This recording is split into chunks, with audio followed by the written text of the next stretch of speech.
Welcome to the Hollywood Persona Podcast. Here are your hosts, Mitch and Ant.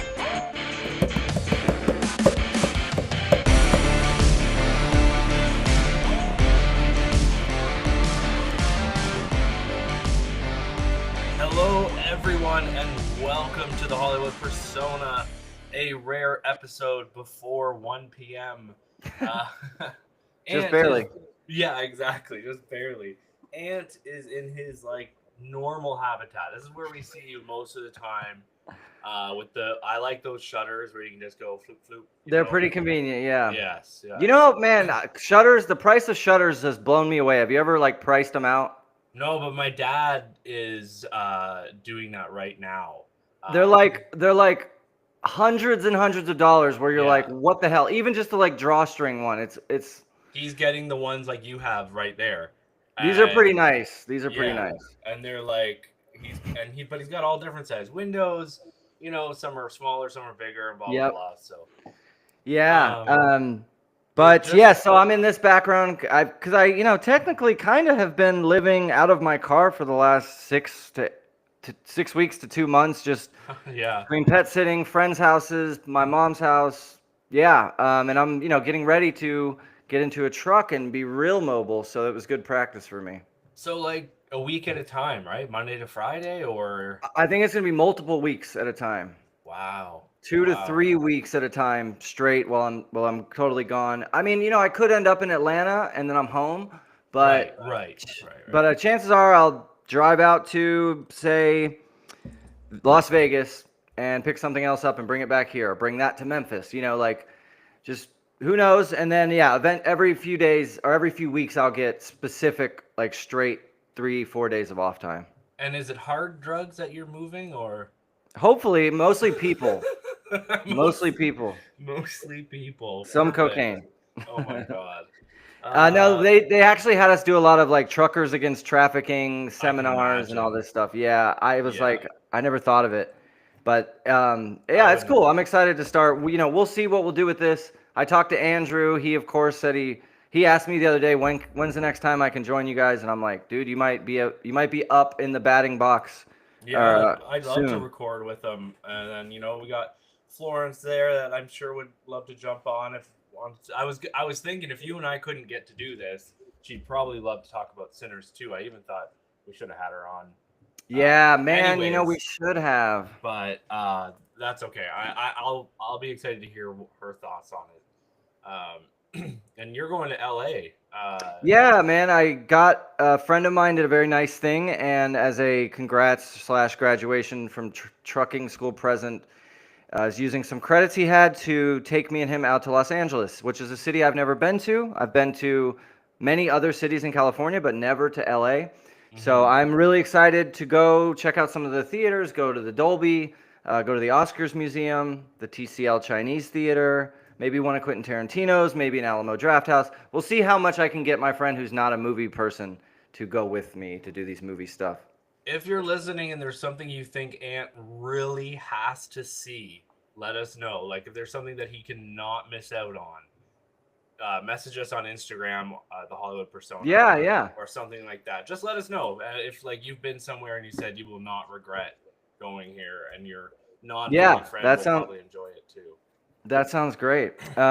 So that'll be Wednesday through Saturday. So just a couple of nights. You ready you want to jump into the box office with me?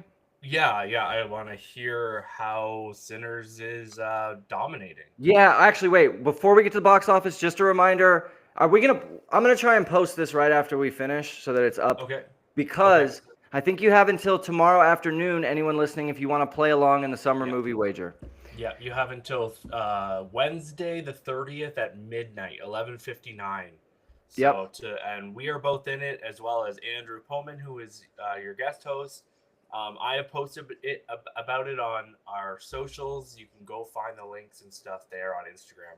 Yep, it's just thesummermoviewager.com. Pick what movies you think will come in order as far as box office dollars. It's just for fun, and it's fun to see who did the best.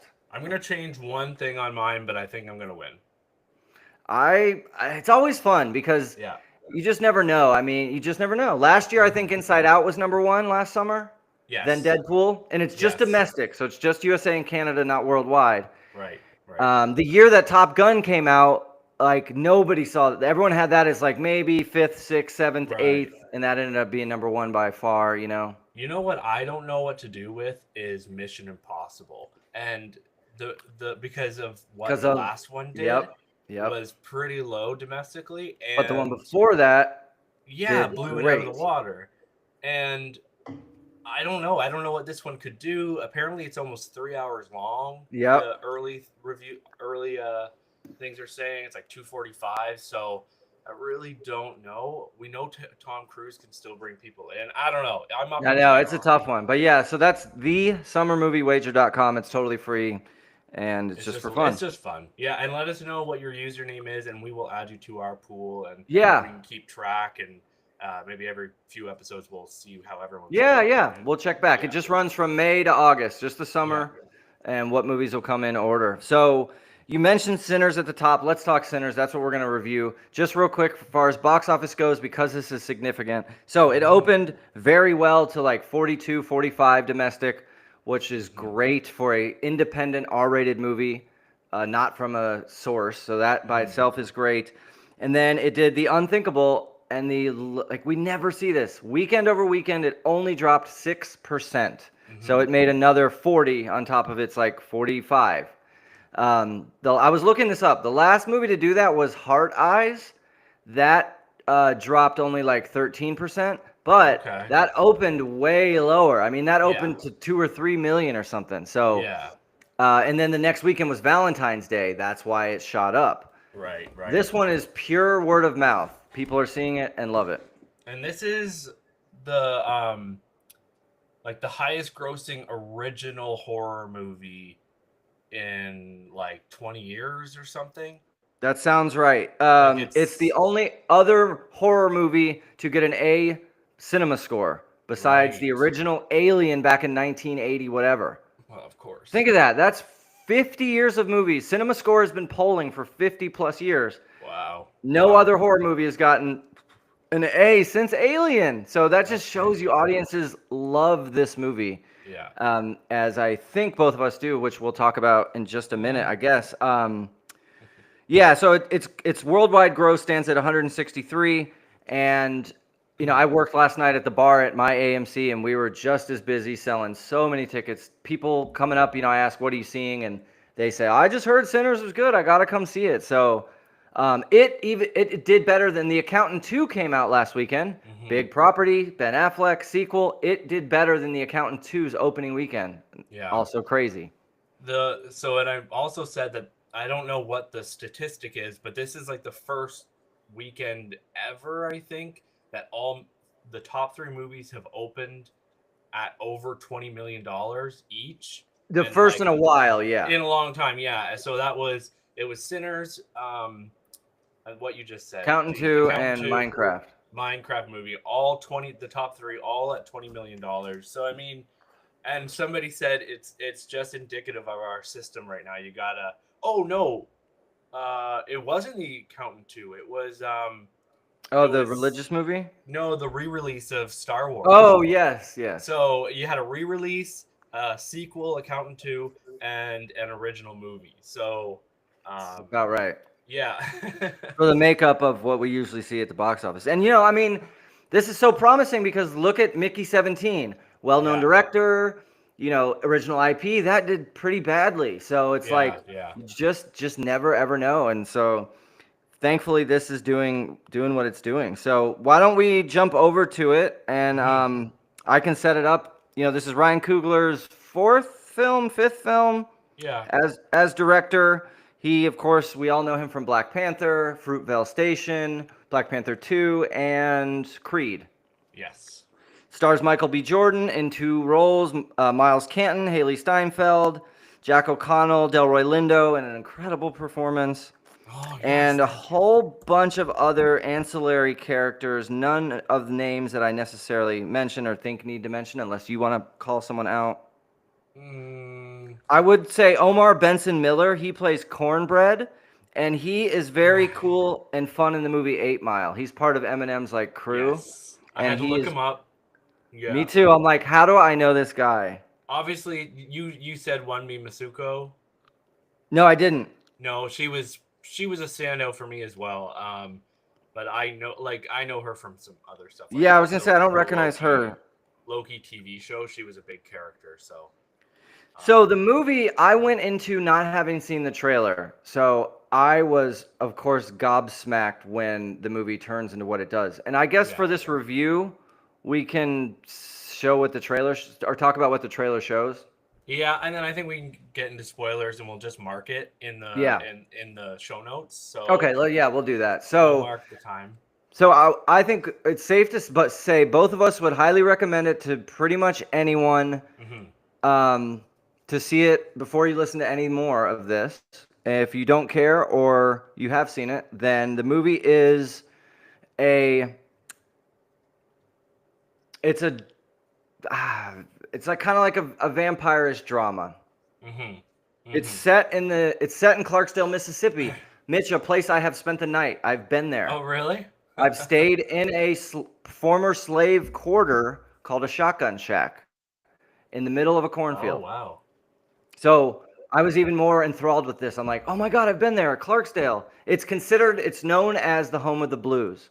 Robert Johnson, a famous blues musician, started the blues as a music form there. It was a way for the slaves to come together and have their music, and it was invented there. And it follows Route 66. There's a whole music history lesson I could give that I don't know enough about, going from New Orleans up to Memphis to Chicago, Nashville, and through Clarksdale, Mississippi. But the movie is two twin brothers that are leaving their troubles behind them in Chicago, come back to their home in the cotton fields to discover that something has been waiting in lie for them to return. They're kind of mobbish gangsters, and they may have made some enemies. They're throwing money around, and they want to put together a juke joint, which is just the name for like a club. And they want to do it all in one night, start a club, and just live their lives out in Mississippi Delta. And we're living in, this is a world where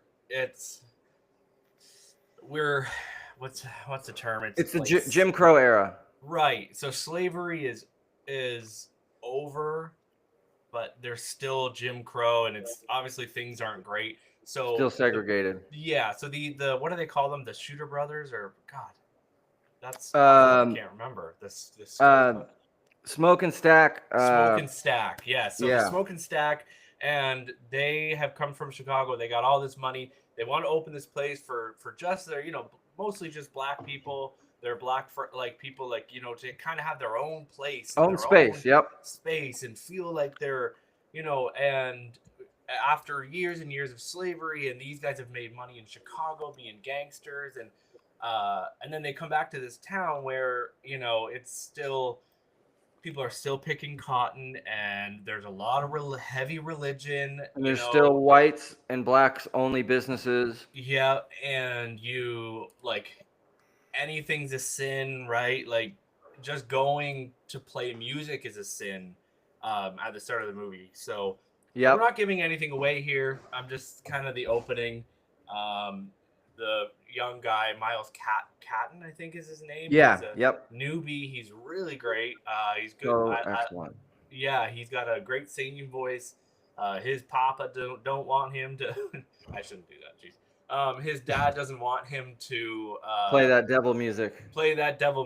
And stuff like that. So, but then it happens. They make this juke joint. It happens very fast. The joint is up and running in 12 hours. Yeah. And looks great. But then things start to go sideways when couple 3 white folks show up, and they have some ulterior motives. But I don't know if you have anything else you want to say before we jump into spoilers.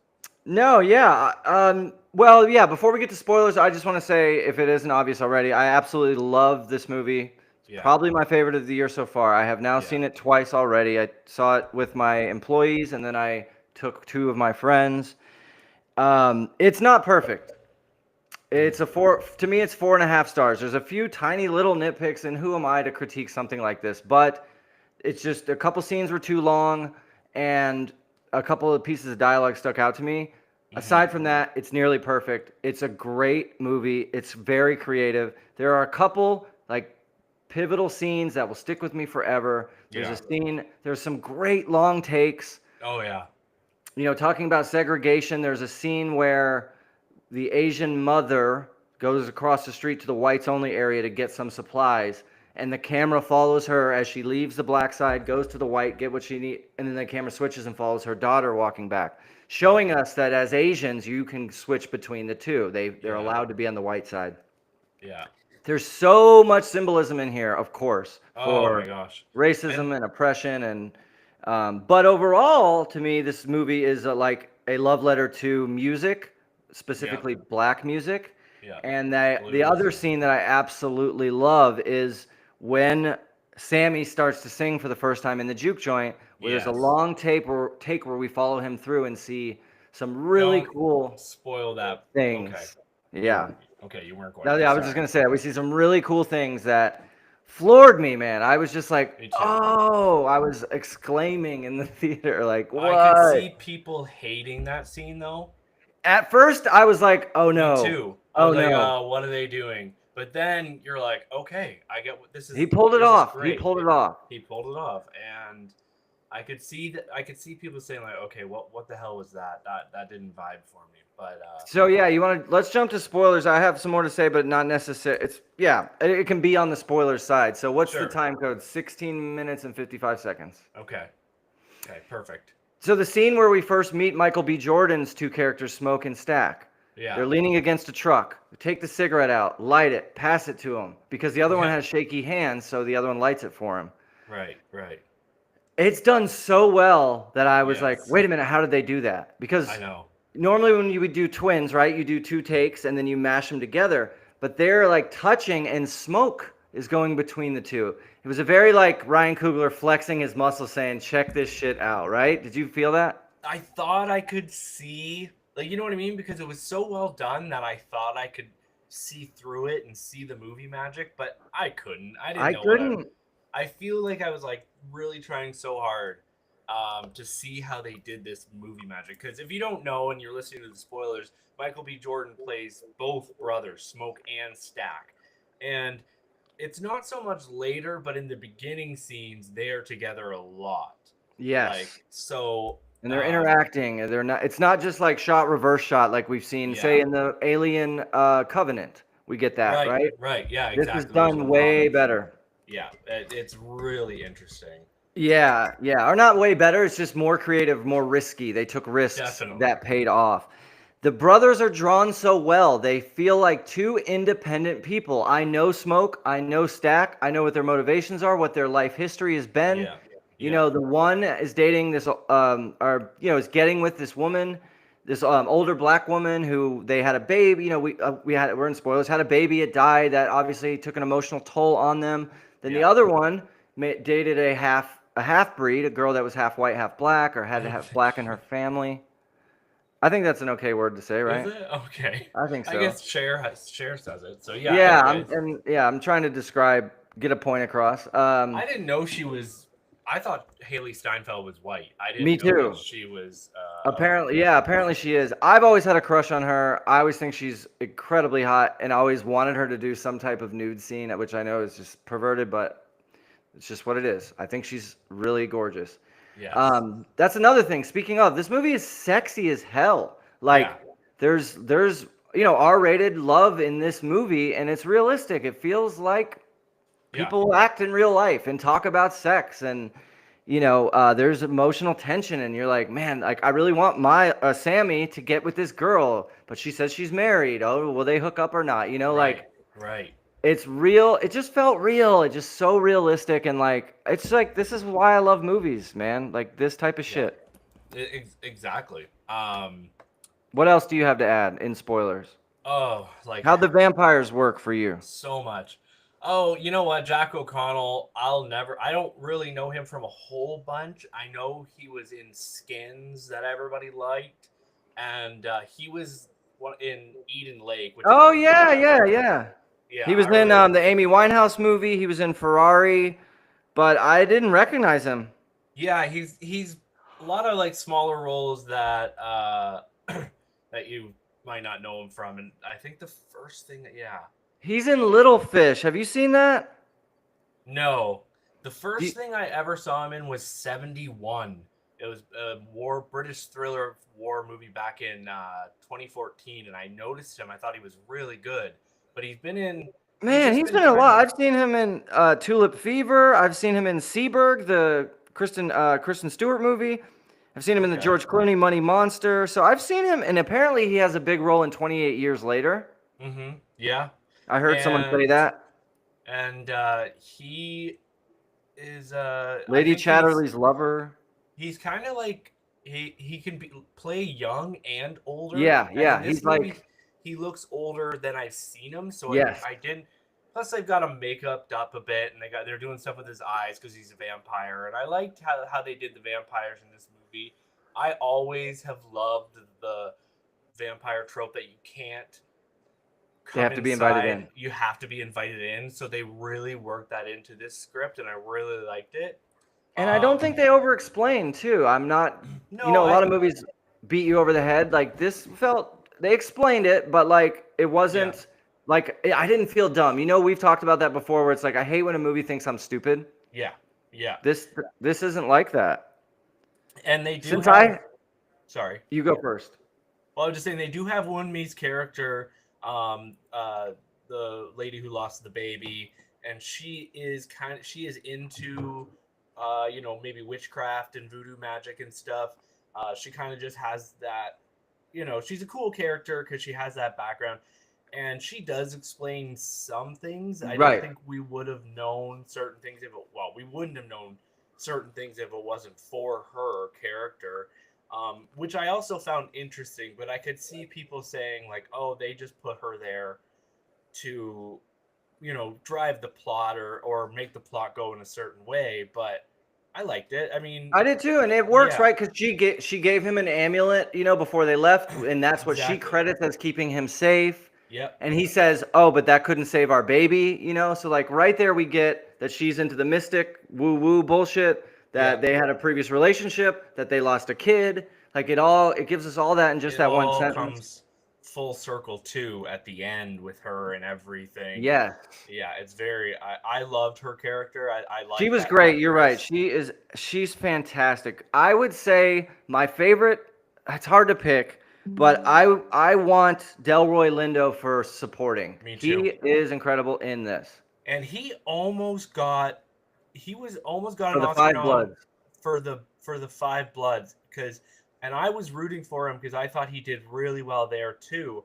But I was also thinking like, I mean, he, not as good as this person or this person. I did not know it was Delroy for a while. I kept Cool. saying to myself, "Is this Delroy? It looks like Delroy Lindo, but this seems like a small role." And he's got the gold tooth and the eye, and And he's but drunk. yeah, yeah, and he is really good, really funny, and He's so cool. He has a line. I love the line he says, "Man," he goes, "Man, I got socks older than this boy. What do he know yeah, about the blues?" yeah, Great, exactly, great line. yes. And his character Um, is so understandable, right? He's a mhm. drunk. He gets enough corn liquor. He plays on Saturdays. That's it. The only thing I didn't like is, and we're really getting into spoilers, right? Is his death scene was a little. I was hoping he'd take some vampires out with him, but he I just lets know. them all kind of eat them.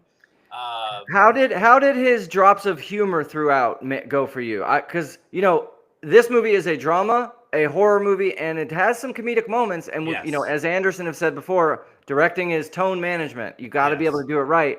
For me, the comedy bits work. They yeah. like he drops a dumb line. I think I just shit myself. I'm not And usually a big fan of poop humor, but no, it worked, I think. at the right moment, because the tension in this movie is so high at most parts.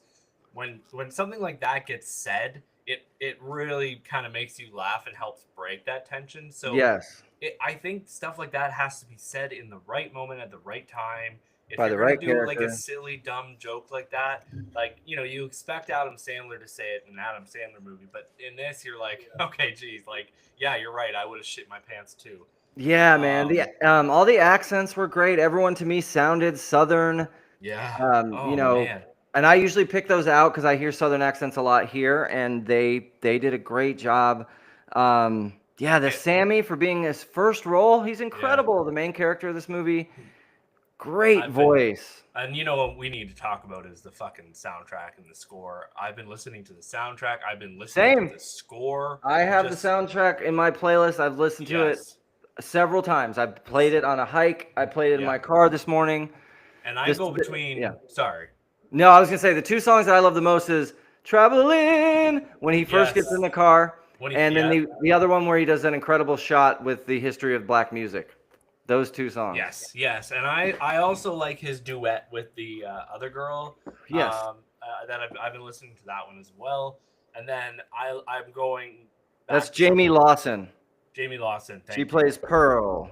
I haven't seen her in a lot, but apparently she was in the Batman. Yeah, so she was in the Batman, The Woman King, which, man, I wish The Woman King had gotten seen more. She was in Till, a Yeah. devastating movie to watch about Emmett Till. Yes. Oh, and How to Blow Up a Pipeline, which I've seen too. So I've seen 1, 2, 3, 4, 5 of her movies. Huh. How about I that? have two. I've seen all those except for Till. Jack and- O'Connell, the Irishman. He is a great.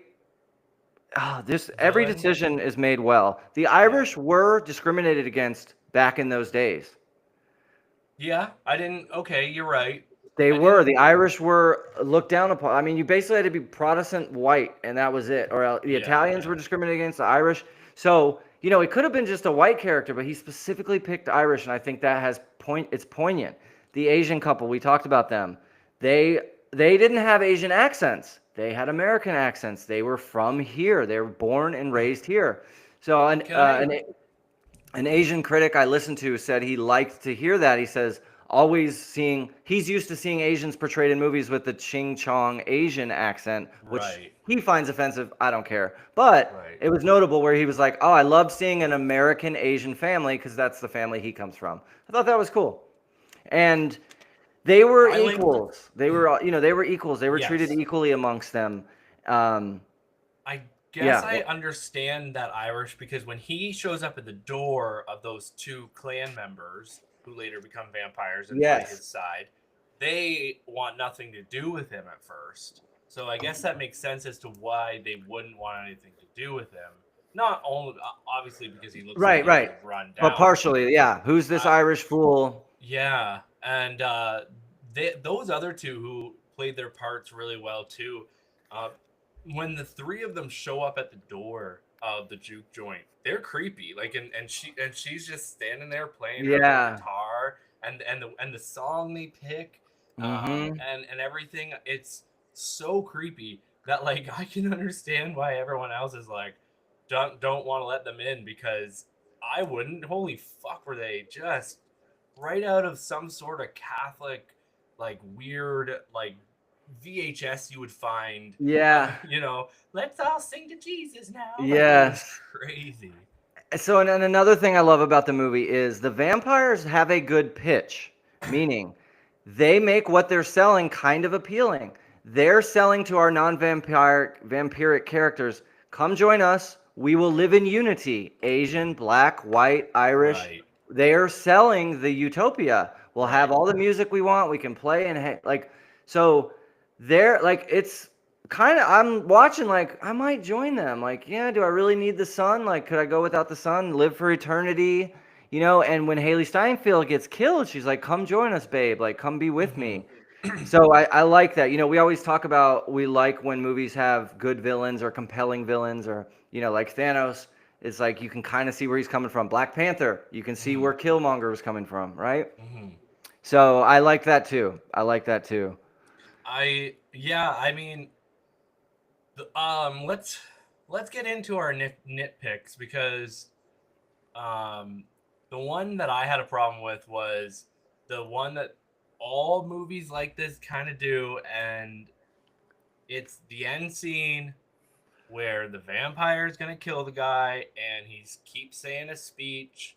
Oh Like yeah, and he's when they're in the talking, water. yeah, and he's talking and talking, and then he gets killed because he's talking, and it just felt like that's the only thing in the movie that I really had a problem with. There was something else, but My problem is the epilogue. I think that should have been a little shorter. So the movie ends with Smoke going to see Sammy. The adult Sammy is played by legendary jazz blues musician Buddy Guy.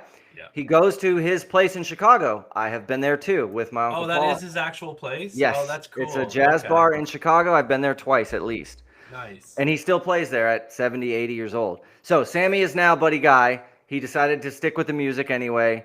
And Smoke had made a promise to Stack not to kill him before he killed Smoke. Like before Yeah. Smoke killed Stack, he said, Yeah. "Don't, leave Sammy alone, and I will let you kill me." Something like that. We don't get to see their agreement, but we learn about it. My nitpick is scene was a little too long. Buddy Guy obviously isn't an actor, so he was a little bit out of his depth there. I thought he was okay. You did. I was like, the second time around, I thought, let's tighten this up. Like, come on.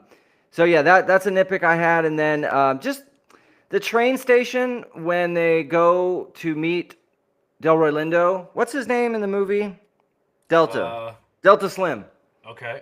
Yeah. When they meet him, I thought the train station looked a lot like a set. That's a very small nitpick. It was a set. But it stood out to me. I saw this in Dolby and IMAX. Once in Dolby, once in IMAX, and the Dolby really showed it. You just see this crisp edges. It looked so brand new, like it was just built or something. Again, who cares? It doesn't matter. But that's really it. The length of the movie, the editing, shortening down the epilogue. And yeah, the villain speech, like, again, if they could have cut just a few minutes out of here somewhere, it would be a perfect movie. But for me, it's 4.5 out of 5. Probably my favorite movie this year so far. I can't see a world where this won't end up in my top 10. And it seems like this is going to get some Oscar recognition, maybe below the line. Probably not above the line. I know. But look, we had Coda came out early in the year. Yeah. Everything Everywhere All at Once came out in like March or April. Yeah. And something else. There was a third I thought of recently. Well, what about The Substance? Didn't it come out? The Substance came out in like May or something. And so it was horror, so there's precedent. This could carry, and it's deserving. Yeah, it is very deserving. I think I'd love to see Michael B. Jordan up. Steinfeld could, even Catton. I mean, and then Delroy. I don't know if any of them. This is a 5-star movie for me. I think even in the future, I could see you saying, like, going back and forgetting those little nitpicks. Yeah, I'm probably going to bump it up to 5. I could see you in the future just being like, what more do I need? That's my thing, though. I don't, when Stack and Mary visit Sammy in the joint, in Buddy Guy's joint, when they're leaving, it looks like it's daytime. I did see that. So, are they leaving to die, or? I don't know. But I did notice that. I love the 90s vibe they're going with. I can almost see like a sequel, but like I don't want a sequel really, but with a sequel with them two where they're like, vibing in the 90s or something. Yeah, living their vampire life and killing people. Yeah. And the cool thing, I'm sure you heard about this deal, and then we can move on. Yeah. Ryan Coogler got a great deal. Not many other filmmakers get, where the film rights revert back to him in 25 years. That's basically unheard of. So if he still has control of it, then I could see him wanting to make a spin-off, a sequel, another, something, a series, a remake in 25 years. Yeah, so no, go out and see it. If you listen to this and you spoiled, it's still good. Go out and see it. Oh yeah. When that vampire raised up, she turns away, or the first time someone turns away and the vampire leaps into the air, I was like, oh my God. I knew there was some evil something, because I'd seen, of course, bits and pieces of this, but I hadn't seen the trailer, and man, it paid off this time. So the commercials don't show you vampires at all. The trailers say nothing about it. I didn't know it was vampires. Oh, I thought it was some sort of like evil voodoo magic cool. Okay, something. good. But the day I was going to see it, Variety posted an article and the tagline was something like vampires in the new movie Sinners, and I'm like, fuck. I almost like Oh man. I was a few hours away from not being spoiled, and I would have known it wasn't vampires. Oh, and obviously this can be easily compared to Dusk Till Dawn. Yes, From Dusk yes, Till Dawn. which I just watched for the first time. Oh, nice. And you want because my friend about 3 weeks ago she wanted to do top 5 vampires on the Film Vultures, which we recorded the other day, and let's just say Sinners may or may not make that list. So, anyways, I just there was one other thing I wanted to say, but the opening is literally 45 minutes of getting to know Yes. the characters, the land, the where they live, the territory, the people, and hearing their stories, and I wasn't bored for a second. It was so rich, and then including that, and then everything. The movie felt like an epic almost, like that we don't get anymore. Like because it was like a World War, like a Saving Private Ryan almost, where you just get like a big beginning, big middle, big end. It was just it's a spectacle, and Yeah. I love it. So I bet anyways. like another studio movie like this would probably have wanted to introduce the vampire stuff early on, but we don't get Yes. that until Yes. halfway or 2/3. Yes, exactly. You know, the opening scene is Sammy coming into the church with a broken guitar. You tell he's traumatized in some way, but that's all we know. We have no idea. Anyways, sorry about that. What's the one you want to talk about next? Let's do the one that we've both seen that you just talked about, or that you just saw that was it not Locked? dropped? Yeah, Locked. Yeah, so you talked about it a little bit last week. This is what'd you Anthony think? Hopkins and Bill Skarsgård. Basically, Bill Skarsgård's character is really down on his luck, and he gets locked in a car by Anthony Hopkins, who has had his car broken into way too many times. So he is like basically laid a trap. For someone like Bill Skarsgård, not for him. I really enjoyed this. I gave it 3.5. I think it's a great sequel to Locke. Which I said in my review, but it's actually not a sequel. But Right. Skarsgård is great. I wish he was in bigger roles where he could get nominated. He's not going to get nominated for this. But I feel like this is a very like phone booth type of movie, or Saw. It's a lot like Saw, but it's like one person basically. It's and it being two men. Usually it's a female in this kind of trouble and a man, being the oppressor or The oppressor, yeah. or something. So I did really enjoy this. This is a good little tense thriller. You got to understand it's basically just him in a car for the whole movie, and it's mostly Anthony Hopkins' just voice. So don't go in expecting like them running around New York or something, but there is some good payoff, and I enjoyed it. Yeah, I like this a lot too. Like it's a very tight, contained, fun thriller. It's 95 minutes or so. Good acting, good use of technology, with what you can do to torment someone inside a car. Yeah. Of course it's not an Oscar, it's not a like, you have to see it, but if you need a flight, or if you need a movie for a flight, or you need a movie that everyone in the family can sit down and watch on Sunday, totally fine. It's probably rated R, but for maybe blood or whatever. Swearing and a little bit of blood and stuff, but it's tense, and it's not perfect, but it's good. So it's really cool. And I think the director, he did Brightburn, which I liked more than most people. That was the like What If Superman Was Bad movie. Right. It was Brightburn. Yeah, it was okay. You remember that one? Yeah, it's fine. I just wanted to mention him. That's who he is. Yes. I think Brightburn should have gone harder. Like if Superman was actually evil instead of a nice think so kid. too. Yes. To make I it, to remember. make that better, he should have done like a lot of worse things. See, But I hated Brightburn, but I loved this director for Chronicle. I haven't seen Chronicle. Which was his first movie, and it was like when it came out, it was like an indie. And, Yes. So it was really kind of new and something new for us. So yeah, so Locke, check it out. It's on VOD now. It's not streaming anywhere yet, but it will be soon, I bet. Yeah, it will be. Someone. Wait, he did Chronicle? Yeah.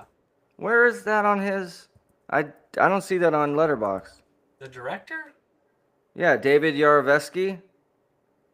Oh, I could have. I would have bet money that it was Brightburn.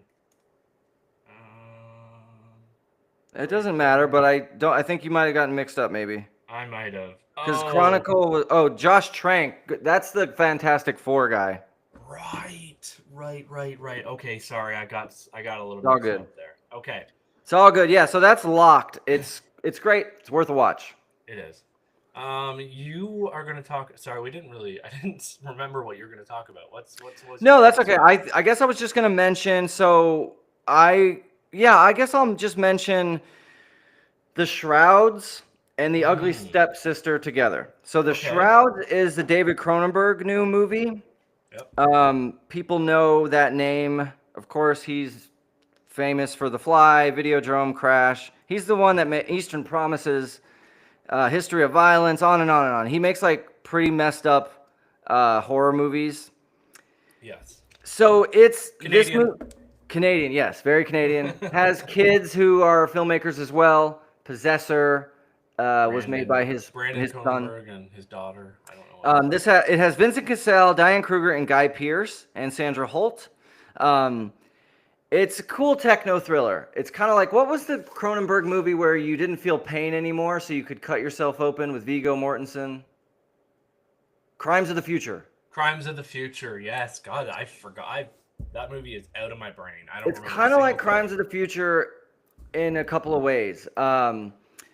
Yeah, it's like when you die, you wear this sheath around you in the casket, and so that your family can watch you decompose on an LED screen above your gravestone, which sounds crazy, but the way they explain it in the movie makes it be like, oh, okay, I guess I could get peace out of knowing my mother is going back to the earth, maybe. Like, they make it seem like a sound and good idea. So, sorry, I was making a coffee. That's all right.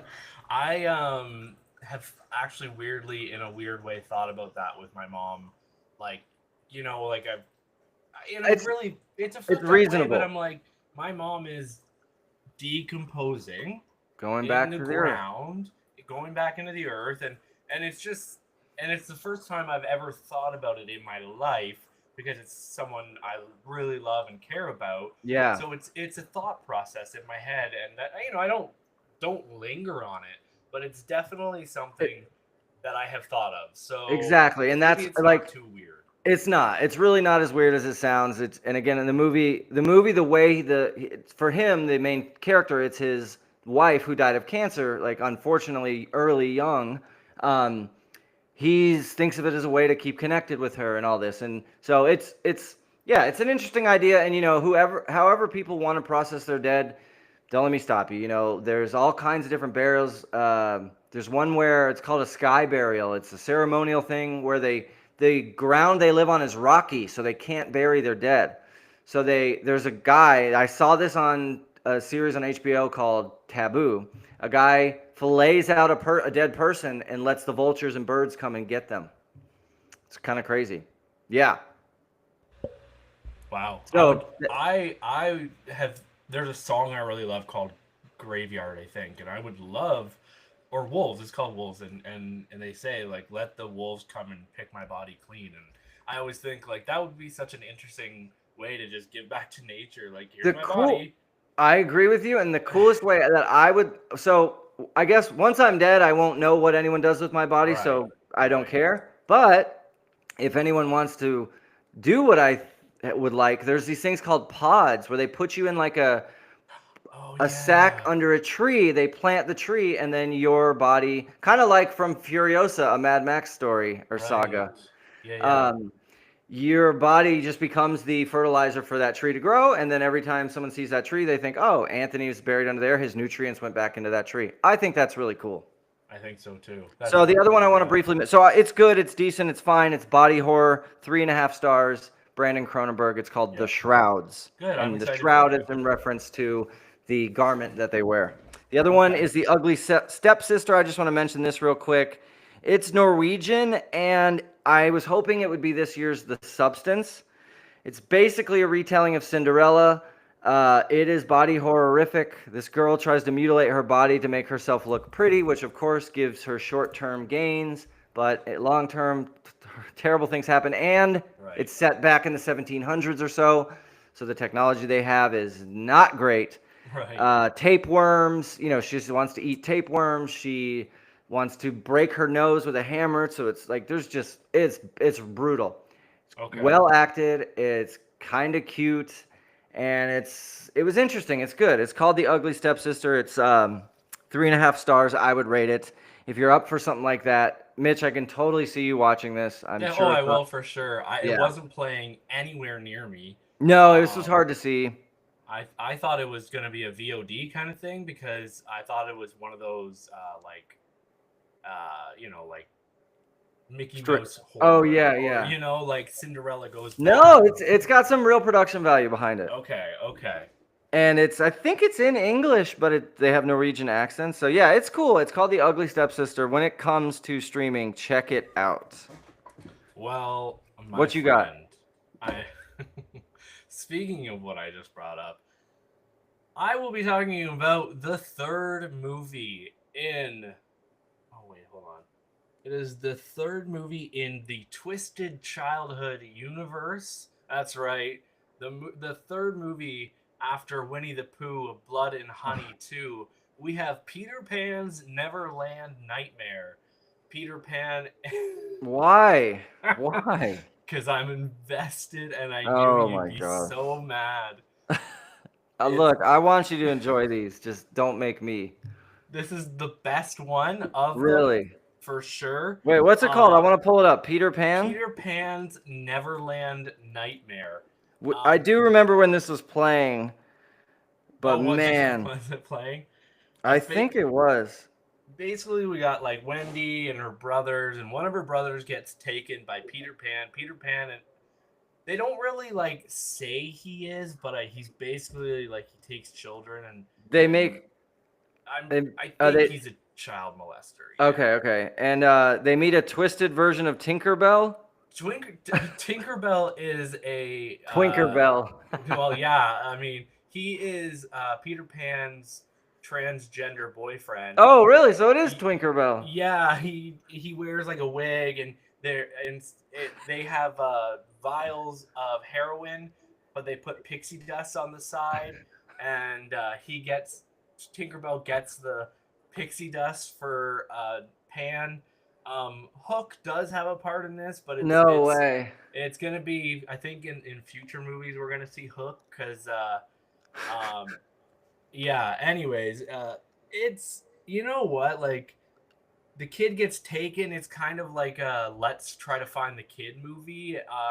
There's some very brutal stuff in this movie. It reminded me a lot of like Terrifier almost level stuff. So I could see horror fans actually liking this. And it's a little more grounded in reality. It sounds like it has a little more production values than that first Winnie the Pooh. Definitely, and I'm not saying this is good. I'm a horror movie fan, so I gave it 2.5 stars. I mean, I'm not gonna recommend it to anybody who's not a horror fan, and 2.5 stars is probably very generous. Right. But I'm just gonna keep up with this and see how awful it gets or whatever. But this one wasn't that bad. How are the makeup and special effects? Good. I mean, good. There's not really any like special effects. It's just like all the practical and the blood makeup.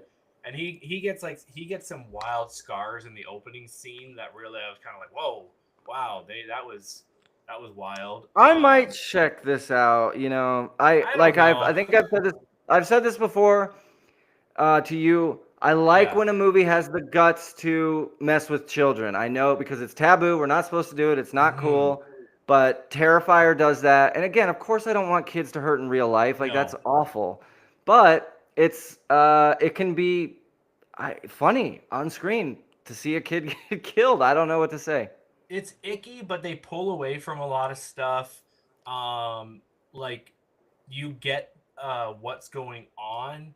Um, but like you don't have to see it kind of thing. Yeah, yeah, So like yeah. they don't bludgeon you over the head with like awful stuff. Um, anyways, Where's it set? it's Where's it set? Is it English? yeah, it is.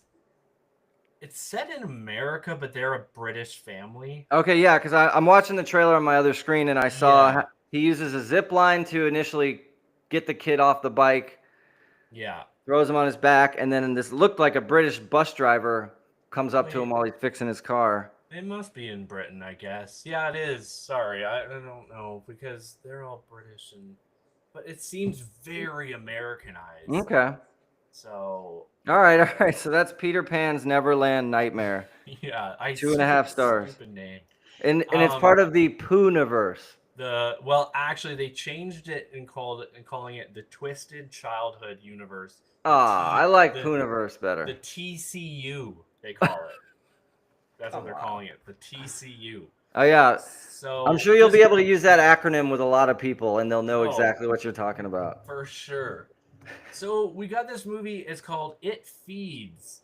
It is a 2025 horror movie. It's Ashley Greene Oh yeah. and Sean Ashmore are basically the only actors you might know. Juno Rinaldi and Julian Richings are in this as well. I bring up Juno Rinaldi because she plays a fun like comedic character in this movie.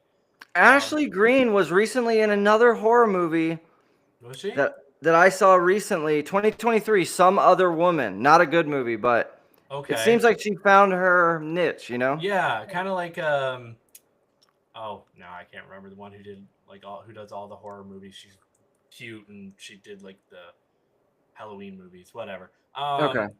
So anyway, so this movie goes in places that I didn't expect it. Okay. So that's why I'm bringing this up.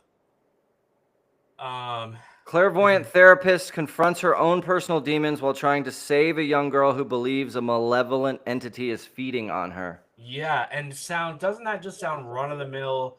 You know, Pretty vague, yeah. it does remind me a lot of Insidious in parts. Like I got an Insidious vibe right from the beginning, but about in the middle of this movie, um, it takes like a complete left turn, Hmm. and then and I really enjoyed it. I gave it 3.5 stars. Cool. It is coming to my local theater in a few weeks at Landmark. Damn, really? The director is from Hamilton, Ontario, Canada, just outside of Ah. Toronto. And I actually posted my brief review from Letterboxd on our Instagram page, and he reposted it. Oh, And that's cool. yeah, so and I thought that was Look at cool. us. That's awesome, man. Yeah, so I don't love the poster. I think um, Yeah, the poster looks pretty generic. It looks like it's streaming already. yeah, you can see it at home. It's making its way around Canada and local theaters and in the States. But I really enjoyed where this went because I wasn't expecting it to go where it went, and I Okay. can't say anything because Right. it would spoil the whole thing. And there's just some fun with some characters, and we don't need this huge explanation from Ashley Greene's character why she can see this, why she's the only one that can do this. Yeah, I don't know. It just Okay. it treats the movie, it treats the audience like it's not stupid, like you like. So anyways, that is It Feeds. I've got nothing else to talk about, but I don't know if you have another one. No, not really. We can get to them when you see these. The Legend of Ochi, A24's Yeah. new movie, Willem Dafoe. On Swift Horses, which has all the hot people in it. Jacob Elordi, Will Poulter, that girl Daisy Edgar Jones. Yes. It's is Ochi better than Death of a Unicorn? Or yeah, I would say so. Okay. But it's different. Legend of Ochi is an E.T. movie. It's E.T. Right. but in today. That's the vibe I kind of got. Yeah. Yeah. And then The Accountant 2. People are liking it. It didn't work for me. We can talk about it when and if you eventually get to it. Okay. And Drop. I do want to talk Drop once you see that one. So no, I don't have any other movies to talk about. And it looks like we're right about an hour, so it's perfect timing. I have to go, and it looks like a good time, so we can ignore what your friends are saying in the. Oh yeah, one of those comments was me. I don't know who the others are. No. If you look at the other ones down below. Oh yeah, that's definitely probably someone from my corner. I was guessing. One of them's just named Ants, but that one's me. Oh, yeah. It is? Okay. Yeah. I was like, oh. All right, everyone. Summer movie box office or summer movie wager. Sorry, you can join us there.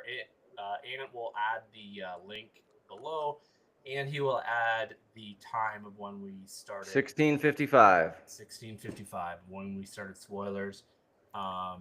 And usually you can just skip ahead like 30 seconds and see if we're still talking. Yeah, that's kind of how I do it. But yeah, I'll put it in the notes now that I remember it. Yeah. Cool, man. Well, we'll be in touch soon. Yeah, thanks for listening. Good luck at your first week there. Thank you. And hit me with the outro, and good luck with your appointment. Thank you. Outro. Yes. God, I'm horrible at this. I'm waiting to nod my head. I know you are. Thank you for listening to the Hollywood Persona podcast. You can find us on Instagram, YouTube, and Facebook at The Hollywood Persona. Feel free to email the show at thehollywoodpersona@gmail.com and make sure to rate, share, and follow on whatever platform you're listening to our show on. It's the little things that help. Thank you. And you little shithead. You're staying here. Okay, we'll talk to you later. Hit the live, go off live, I guess. Oh, yeah.